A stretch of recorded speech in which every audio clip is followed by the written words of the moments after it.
불교의 창시자 시다르타, 그의 깨달음은 무상정등각이라 불리는데 이는 더 이상 위가 없는 최고경지의 바른 깨달음이라는 뜻을 가졌습니다. 이처럼 진리를 깨친 시다르타를 세상 사람들은 샤카족 출신의 성자라 하여 샤카무니, 즉 석가모니라고 부르고 있죠. 그런데 이러한 석가모니를 상대로 당시의 사상가들은 여러 종류의 형이사학적 질문을 던졌으나 그는 여기에 답을 하지 않은 것으로 알려져 있습니다. 가령 영혼과 육체는 동일한가 아니면 별개인가 라고 하는 이 질문 앞에서 석가모니는 침묵했다고 초기 불전 자료에는 기록되어 있는 것이죠. 자, 그렇다면 무상정등각의 경지에 올랐다는 그가 왜 이러한 문제들 앞에서 침묵한 것인지 사뭇 궁금해지는데요. 위 없는 최고의 깨달음을 얻었다 할지라도 한낱 인간에 불과한 시다르타가 저런 형이사학적 문제에 대해서는 무지했기에 아무런 답도 할 수 없었던 것인지, 아니면 자신이 깨달은 그 진리를 바르게 전하고자 한 시다르타의 의도적인 침묵인지를 우리는 정확하게 알아봐야 하겠습니다. 그리고 이러한 그의 침묵, 이를 불교에서는 무기라고 하는데 바로 이 무기에 담겨있는 진실을 통해서 우리는 불교 사상이 가지고 있는 고질적인 문제, 즉 무아와 윤회의 문제에 대한 바른 이해를 얻을 수 있죠. 본시 불교는 나라는 실체가 없다는 뜻의 무아론을 주장하는데 동시에 현세를 살고 있는 나의 죽음이 그것으로 끝나지 않고 내세로 이어진다는 윤회 사상도 가지고 있습니다. 그러므로 나의 육신은 소멸해도 나라는 자아는 계속해서 윤회를 한다는 것이니 이렇게 되면 윤회를 하는 주체로서의 나라는 존재가 있다는 것. 하지만 이것은 나라는 실체가 없다고 보는 무아론과 충돌을 일으키는 지점이기도 합니다. 따라서 불교학계에서는 오랫동안 이 문제를 어떻게 이해해야 하는가 하며 곤혹스러워한 채 다양한 쟁론을 펼쳐왔죠. 그렇다면 앞서 거론했던 석가모니의 침묵, 즉 무기에 담겨있는 진실을 통해서 우리는 어떻게 무아와 윤회라고 하는 이 모순관계에 대해 바른 이해를 얻을 수 있을까요? 이번 강의는 총 2편으로 기획되었으며 궁극적으로는 바로 저 물음에 대해 설명을 하는데 그 목적이 있습니다. 즉 과연 붓다는 미신처럼 보이는 저 윤회라고 하는 것을 한 채 의심도 없이 믿었을까라는 문제와 더불어서 이러한 윤회를 그가 믿었다면 영혼과 육체는 동일한가? 별개인가라고 하는 저 형이사학적 질문에 침묵할 필요 없이 육체는 소멸해도 영혼은 남아서 윤회를 하는 것이니 영혼과 육체는 별개라고 답을 하면 되었음에도 불구하고 왜 그는 이런 답변 대신에 침묵을 선택했는지, 그 이유에 담겨있는 진실을 통해서 무아와 윤회의 모순적 관계를 제대로 알아보는 것, 이것이 총 2편으로 기획된 이번 강의의 목표라는 얘기입니다. 그렇다면 이번 첫 번째 강의를 통해서 우리는 어떤 내용들을 만나는가 하고 물어볼 수 있겠는데요. 여기서는 붓다가 침묵했다는 형이사학적 질문의 내용들과 그 질문들이 등장하게 된 시대적 배경 및 불교의 등장 배경을 알아볼 것이며, 이후로 형이사학적 문제에 답했던 여러 사상가들에 대한 소개와 더불어서 붓다가 다른 사상가들과 달리 침묵을 고수했던 그 이유 중에 논리적 이유에 대해서 소개를 할 것입니다. 그리고 붓다의 침묵에 대한 또 다른 이유, 즉 불교 사상의 요체를 담고 있는 그 핵심적인 이유에 대해서는 이번 강의에서 다루게 될 내용들을 배경 지식으로 삼아서 두 번째 강의를 통해 소개를 해드리게 될 테니까요. 이 점을 잘 참고하면서 시청해 주시면 감사하겠습니다.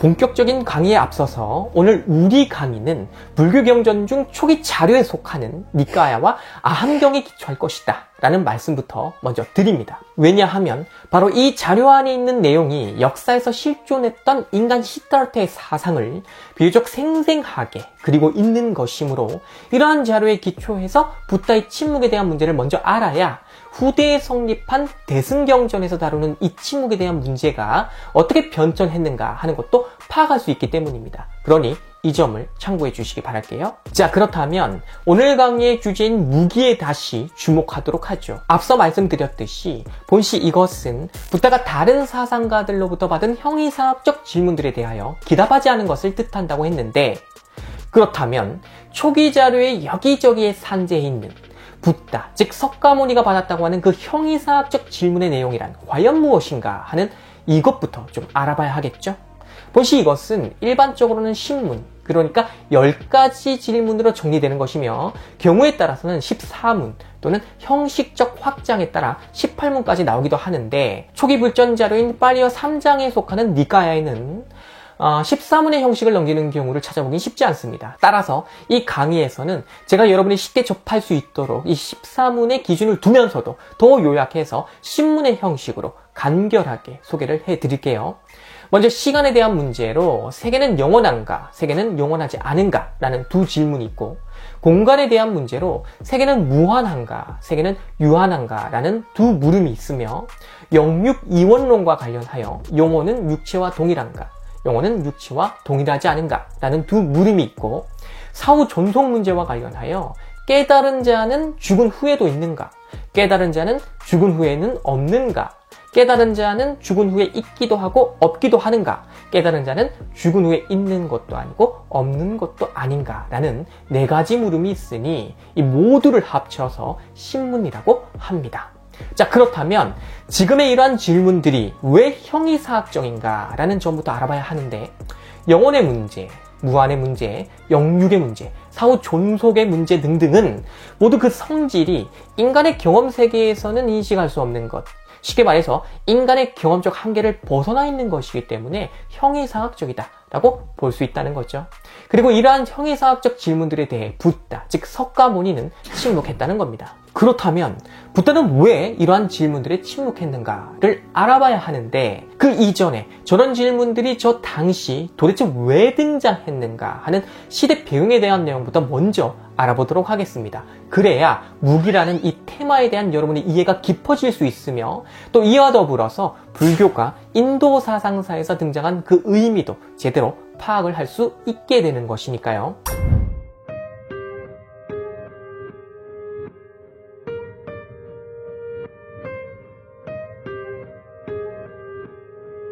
인도에는 이 지역을 정복한 아리아인들이 중심이 되어 만든 바라문교라는 것이 있었습니다.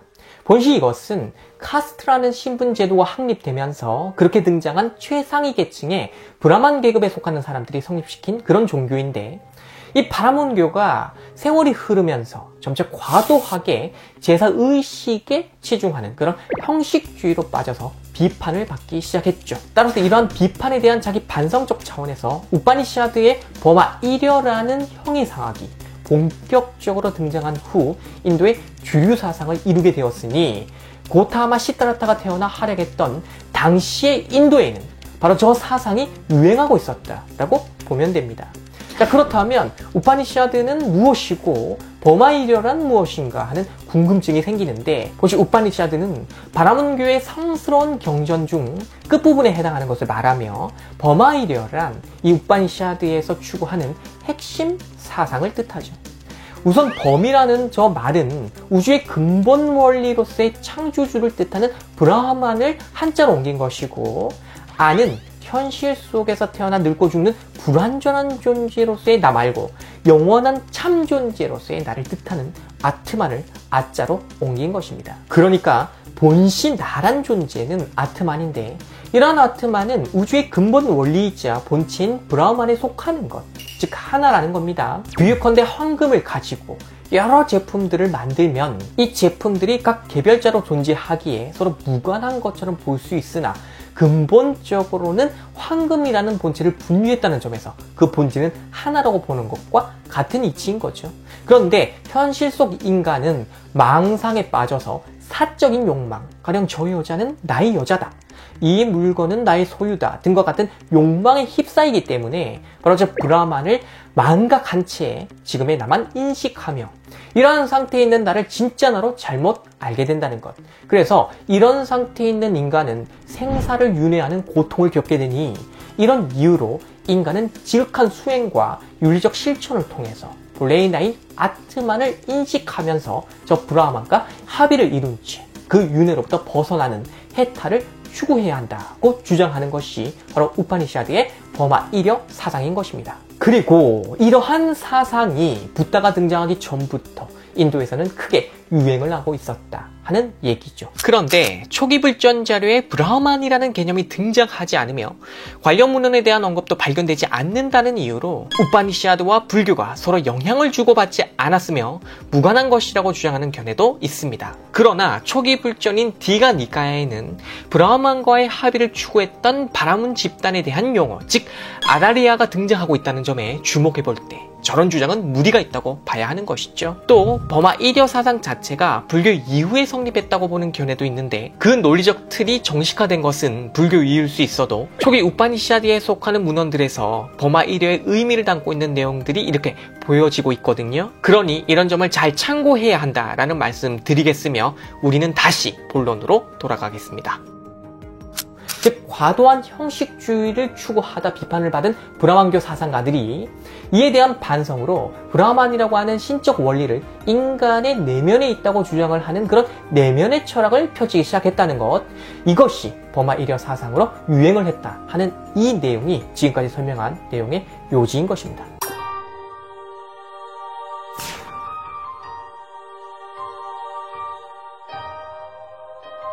기원전 5세기 중반의 인도, 이 시기에 이르면 버마 1여 사상의 의문을 품는 이들이 등장하게 되니 이들의 궁극적 물음은 제1원인에 대한 것이었죠. 가령 우주의 창조 원리이자 절대 진리라고 하는 저 브라만은 제1원인으로 규정되는데, 자 여기서 제1원인이라는 게 이제 어떤 개념이냐면 모든 결과물들의 첫 번째 원인을 뜻하는 겁니다. 쉽게 말해서 나라는 결과물은 부모라는 원인을 통해 나온 것이며 부모라는 저 원인도 그 이전의 부모로부터 나온 결과물이니 이러한 과정을 소급해 올라가면 최초의 원인이 나온다는 것.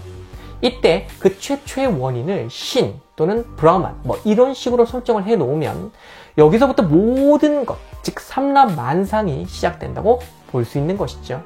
하지만 과연 저러한 최초의 원인으로서의 절대 진리라는 게 과연 있는가라는 의문은 여전히 남는 것입니다. 왜 브라만이 최초의 원인일까? 그 이전에는 무엇이 있었나? 하고 물어볼 수 있어야 하지만 제1원인이라고 취급되는 것 앞에서는 그 이전을 물어서는 안 된다는 금기가 적용되죠. 즉 인간의 의문을 해소시켜주는 게 아니라 틀어막는다는 얘기입니다. 그래서 이를 철학에서는 독단론이라고 해요. 따라서 이러한 독단론에 대한 반발로 여러 사상가들이 등장하게 되었으니 이들 중에는 세상 모든 것이 그저 우연에 불과하다고 보는 마칼리 고살라, 세상은 흙, 물, 불, 바람, 즐거움, 괴로움, 생명이라는 이 7요소로 이루어진 것에 불과하므로 사람이 칼에 찔려 죽었다 해도 이것은 그저 7요소의 간극이 칼에 벌어진 것에 지나지 않는다고 보는 파쿠다 카차야나를 비롯하여 다양한 사상가들이 나타나게 되었죠. 그리고 이러한 여러 사상가들 중에는 회의론자로 유명한 산자야, 다관점주의를 지향한 마하비라도 있었으며 이들과 더불어서 불교의 창시자 시타라타도 등장을 했던 것입니다.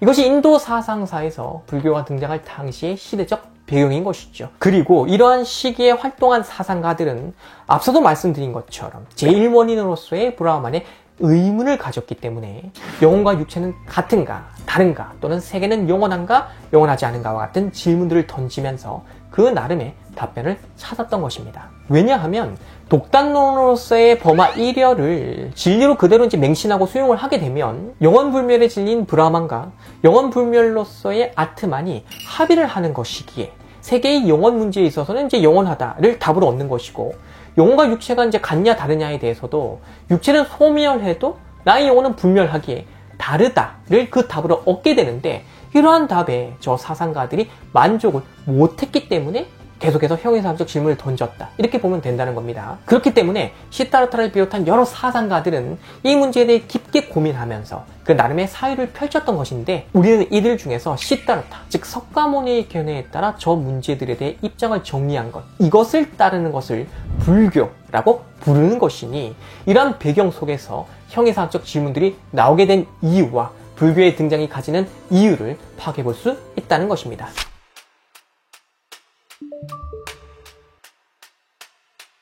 불교에 대해 평소에 관심을 좀 가졌던 분들이라면 앞서 소개한 우파니샤드의 버마 1여 사상과 불교 사상이 생각보다 유사하다는 느낌을 받으셨을 겁니다. 왜냐하면 윤회라고 하는 생사관을 공유한다는 점과 이러한 윤회 속 인간의 삶을 고통으로 본다는 점, 그리고 이 윤회로부터 벗어나 해탈할 것을 목표로 한다는 점에서 이 두 사상은 일치하기 때문이죠. 하지만 불교는 근본적으로 범아 1회에서 저 범, 즉 브라흐만이라고 하는 제1원인을 형이사학적 절대진리로 인정하지 않으며 또 나라는 존재를 아트만과 같이 영혼의 존재로 보지도 않습니다. 그리고 바라문교에서 추구하는 사성제, 즉 카스트라는 신분 제도도 인정하지를 않죠. 인간이라면 신분여하를 막론하고 노력을 통해 누구나 부처가 될 수 있다는 일체평등의 사상, 이것이 불교의 근간을 이루는 내용이니까요. 그러므로 비슷한 듯하지만 바로 이러한 점에서 우파니시아드의 범아 1연은 불교와 결정적인 차이점을 가진다라고 볼 수 있겠는데, 만약 이러한 불교가 윤회를 맹목적으로 추종하며 이를 진리로 믿는 종교라고 한다면 나라는 육신은 소멸해도 전생에서 현생으로, 다시 현생에서 다음 생으로 이어지는 그 용어는 소멸이 아닌 지속하는 성질로 이해하는 것이니 분명 문제가 된다고 볼 수 있겠죠. 그래서 불교는 오히려 저 아트만과 같은 상태로부터 수행을 닦아가지고 벗어나는, 그러니까 영원불멸의 상태에서 무아 상태로 이렇게 옮겨가는, 이걸 해탈로 본다, 뭐 이렇게 이제 이해를 하면서, 그렇게 되면 윤회를 하지 않게 되니 이것이 곧 해탈이다, 이런 식으로 불교를 이해하는 이런 이제 발상이 나오게 되는데, 과연 이러한 식의 불교 이해가 불교를 제대로 이해한 것이다 라고 볼 수 있는 걸까요? 자, 이러한 물음에 담긴 진실한 답은 우리가 두 차례에 걸친 강의를 통해서, 특히 두 번째 강의를 통해서 파악하게 될 텐데, 어쨌든 여기서는 범아 1회를 수용하지 않았던 대표적 인물들 중 산자해에 주목해 보도록 하겠습니다.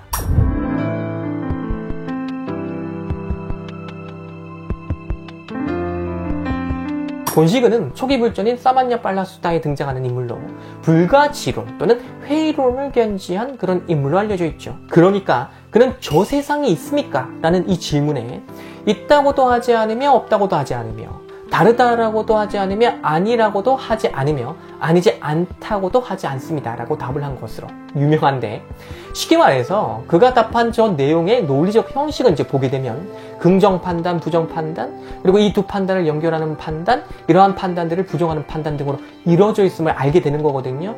이런 것은 이제 사구 분별의 판단이라 해서 인간이 할 수 있는 모든 판단의 종류를 다 나타낸다고 볼 수 있다는 겁니다. 즉 인간은 살아가면서 긍정을 하거나 부정을 하는 식의 판단, 이 둘 중 하나의 판단을 따르는 게 기본이며, 이를 기준으로 긍정과 부정의 연결을 지어주는 판단, 그리고 이제 이것을 자체적으로 이제 부정하는 판단이나 이런 형태의 판단들을 하니까, 이런 것들을 정리해보면 총 사구분별의 판단 형식으로 인간 사고의 총체적 성격을 드러낼 수 있다 하는 것이고, 이것이 저 산자의 답변에 축을 이루는, 그러니까 틀을 이루는 논리적 형식이다, 이렇게 이제 말씀드릴 수 있겠는데, 산자에는 이러한 사구분별의 판단 형식을 통해서 인간은 저 세상에 있는지를 알 수가 없는 것이다라는 답을 한 것이죠. 즉 지식을 부정하는 회의론을 밝힌 것인데, 적당히 밝힐 게 아니고 인간이 할 수 있는 사고의 그 총체적 체계 속에서, 그러니까 사고분별의 판단의 형식 속에서 알 수가 없다라고 하는 극단적 형태의 회의론을 그 입장으로 가졌다는 것. 그렇다면 그가 왜 이러한 입장을 취했나 하는 것이 궁금해질 수 있는데요. 보시 그 또한 해탈을 목표로 하며 이를 위해서는 인간이 하는 모든 판단으로부터 일어나는 탐욕, 분노, 거짓 등이 방해가 된다고 보기 때문이었습니다. 그러니까 인간은 어떤 판단을 통해서, 그죠? 입장을 취하는데, 그럴 때마다 이제 탐욕으로 가거나 그 내용이 아니면 분노 또는 거짓의 근간이 되잖아요. 이렇게 되면 인간을 해탈할 수가 없다, 이렇게 본 것이죠. 그래서 그는 인간의 총체적 사고 체계로부터 비롯되는 일체 지식을 부정을 한 것이며, 근본적으로 이렇게 얻은 지식이 진리인지 아닌지 인간은 알 수가 없는 것으로 그렇게 입장을 정했다는 것입니다. 그러니 브라흐만과 아트만에 대한 것 또한 인간은 알 수 없는 것이라는 그런 불가지론의 입장을 취한 것이다라고 보면 되는 것이며, 앞서 소개했던 형이사학적 질문들에 대해서도 그는 회의론적 입장을 보였다, 이렇게 정리하면 되는 것이죠. 하지만 이러한 산자의 극단적 회의주의 또는 불가지론의 입장을 석가모니는 비판합니다. 그 내용이 자바함에 나오는데, 여기에는 산자의 제자 화종과 부다의 대화가 나오죠. 먼저 화종은 산자의 제자답게 이렇게 말을 합니다. 저는 일체 견해를 인정하지 않습니다. 그러자 부다는 이렇게 묻죠. 그대는 일체의 견해를 인정하지 않는다는 그 견해도 인정하지 않는가? 여기서 화종은 어떤 답을 해야 했을까요? 부다가 말한 그 견해를 인정한다고 말하게 되면 앞서 자신은 일체의 견해를 인정하지 않는다고 했기 때문에 자기 모순에 빠지며 그 견해를 인정하지 않는다고 답을 하면 일체의 견해를 인정하지 않는다는 자신의 견해를 인정하지 않는다는 그런 말을 한 것이므로 이 또한 모순에 빠지고 말게 되는 거죠. 결국 화종은 이러한 대화를 통해서 자신의 회의론적 견해가 더는 유지될 수 없음을 깨닫게 됩니다. 이처럼 불교에서는 산자야와 같은 회의론 또는 불가지론의 입장을 취하지 않음을 알 수가 있는데, 이와 달리 석가모니와 동시대를 살았던 자이나교의 교주 마하비라는 다관점주의 또는 상대주의적 입장을 취한 것으로 유명하죠. 그래서 그는 어떤 사물이나 대상, 가령 세계는 존재하는가 하지 않는가와 같은 이런 질문을 받았을 때 어떤 상황에서 아마도 그것은 존재한다, 어떤 상황에서 아마도 그것은 존재하지 않는다, 어떤 상황에서 아마도 그것은 존재하고 존재하지 않는다, 뭐 이런 식으로 해서 7가지의 형식으로 답을 한다는 겁니다. 왜 이렇게 하냐면 자이나교와 그의 교주 마하비라는 어떤 대상이나 사물에 대한 지식은 그 자체로 절대적이며 타당할 수가 없고 언제나 여러 조건들 중 어느 하나에서만 타당하다고 보기 때문이에요. 하지만 앞서 화종과 붓다의 대화에서 볼 수 있었던 것처럼 자이나교의 상대주의 역시 문제가 있죠. 모든 것이 특정 상황 속에서 상대적으로만 옳다면 이러한 상대주의적 견해는 절대적인 견해인가 아니면 상대적인 견해인가 라고 물어봐야 하며, 만약 저 견해가 상대적이라면 그 견해 자체를 절대적으로 따를 필요는 없게 될 테니까요. 그렇다면 석가모니 또한 저들처럼 버마 1회의 독단론을 배척하면서도 왜 저들과 달리 형이사학적 질문들에 대해서는 답을 하지 않고 침묵했던 걸까요?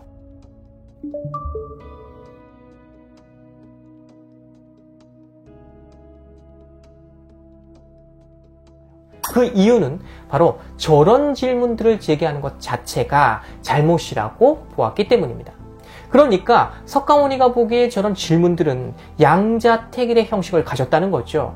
영혼이 육체와 같은가, 다른가, 깨달은 자는 사후에 종속하는가, 하지 않는가, 이런 형식은 A와 B 중에서 어느 한쪽을 선택하게 만듭니다. 즉 오늘날 논리학적 관점에서 보자면 이것은 거짓 딜레마라는 건데, 어떤 문제에 대해서 제3의 선택지가 있을 수 있음에도 불구하고 이를 묵살하고 단 2개의 선택지만 있는 것처럼 상황을 조장하는 것을 거짓 딜레마라고 하죠. 논리적 오류의 한 종류인 셈입니다. 자, 예를 들어 철수가 틀렸으니 영희가 옳다, 이런 게 이제 거짓 딜레마예요. 철수가 틀렸다고 해서 영희가 옳은 게 아니라 영희도 다른 내용으로 틀렸을 수도 있는 거니까요. 더 쉬운 예를 들자면 너는 공부 잘하는 학생이 될래, 못하는 학생이 될래? 이것도 이제 거짓 딜레마입니다. 잘함과 못함이 양자 중 하나를 택하라, 뭐 이건데 적당히 잘하거나 약간 못하는 상태를 선택할 수도 있는 거니까요.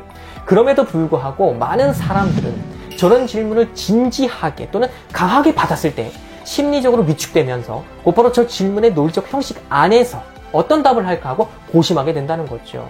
그러니 앞서 소개한 산자의 경우는 저런 물음들이 가진 논리적 틀 안에서 답을 구할 수 없다고 보았기에 불가지론을 천명해버리게 된 것이고, 마하비라는 저 논리적 틀 안에서 답할 수 없기에 그 형식을 다관점주의 형태로 확장시킨 채 답을 하려고 했던 것이라고 볼 수 있는 겁니다. 하지만 붓다는 저런 형식으로 묻는 것 자체가 인간을 논리적 틀 안에 가두는 형태로 인간을 몰아가는 그런 위험성이 있다는 것을 간파했던 것입니다. 그래서 그는 앞서 화종과의 대화에서 본 것처럼 일체의 견해를 부정한다는 그 견해 또한 부정하는가 라고 하여 논리적 형식의 인간의 사고가 갇혀버렸을 때 어떤 문제가 발생하는지를 보여준 것이죠. 그러니까 마하비라나 산자야 같은 인물들은 자기에게 주어진 질문의 논리적 형식 틀 안에서 답하기가 애매하다 보니까 이것에 대한 해결책으로 회의론으로 빠져들거나 다관점주의로 그 형태를 비틀거나 그 형태에서 벗어나려고 했지만, 붓다가 보기에는 그렇게 한다고 해서 해결될 게 아니라는 겁니다. 왜냐하면 그걸 비틀거나 벗어난다고 해도 그런 또 다른 입장, 회의주의 입장, 이것도 논리적 틀이 되는 것이고, 다관점주의 같은 것도 논리적 틀이 되는 거죠. 하나의 입장을 가지는 논리적 틀이니까. 그럼 또 그 틀 안에 갇혀버린다. 이걸 화종과의 대화를 통해서 보여줬잖아요. 그러니까 이렇게 인간이 논리적 틀에 갇혀버리면 진실한 세계를 볼 수가 없다. 오히려 그 틀 안에서 호적거리게 된다. 이걸 간파했다는 거죠. 오늘날 현대 논리학적 관점에서 볼 때도 참으로 날카로운 분석을 저 옛날 사람이, 그러니까 2500여 년 전 시대의 사람이 했다는 사실 앞에서 우리는 놀라움을 감추지 못하게 됩니다. 어쨌든 이러한 석가모니는 인간의 모든 판단의 종류를 다 포섭할 수 있다고 보는 저 사고 분별의 논리적 틀 안으로 인간이 갇혀버리는 순간 논리 이전의 진실한 세계를 볼 수 없다는 점에 착안하였고, 그래서 섣부른 대답 대신에 침묵을 했다는 것이니 이것이 그가 침묵을 지킨 논리적 이유입니다. 그렇다면 그의 침묵 속에는 또 어떠한 심오한 이유가 담겨 있을까요? 다음 강의에서 소개해드리게 될 그 내용이기도 한데, 석가모니는 인간이 왜 저러한 형이사학적 질문을 하게 되는가에 대한 그 심리를 통찰하면서 이를 통해 인간의 어떤 점이 문제가 되기에 저런 질문을 하고 저런 것에 몰입한 채 저런 논리적 틀을 자꾸 만들어내고 그 속에 갇히는가 하는 것을 분석하면서 진실로 봐야 할 세계의 참모습을 놓치지 않도록 하는 그 방법론을 구사하게 된다는 것이죠. 그리고 이러한 내용을 통해서 역사 속 실존했던 시다르타가 윤회를 어떻게 바라봤는지에 대해서도 알게 되는 것이니, 윤회란 있다고 믿어야 불교를 제대로 이해한 것이라고 믿는 불교 신자나 승려들, 또는 반대로 윤회는 없다고 봐야 불교를 제대로 이해한 것이라고 믿는 신자나 승려들 모두에게 다음 강의는 정말로 중요한 성격을 가진다라고 말씀드릴 수 있겠습니다. 자, 이렇게 해서 오늘 강의는 여기서 이제 마치고 저는 다음 시간에 두 번째 내용을 가지고 다시 돌아올 테니까요. 이번 강의를 통해 획득한 지식을 잘 정리해 놓으시기를 바라겠습니다. 그래야 다음 강의를 보다 편안하게 시청할 수 있게 될 테니까요. 그럼 다음 시간에 뵙도록 하겠습니다.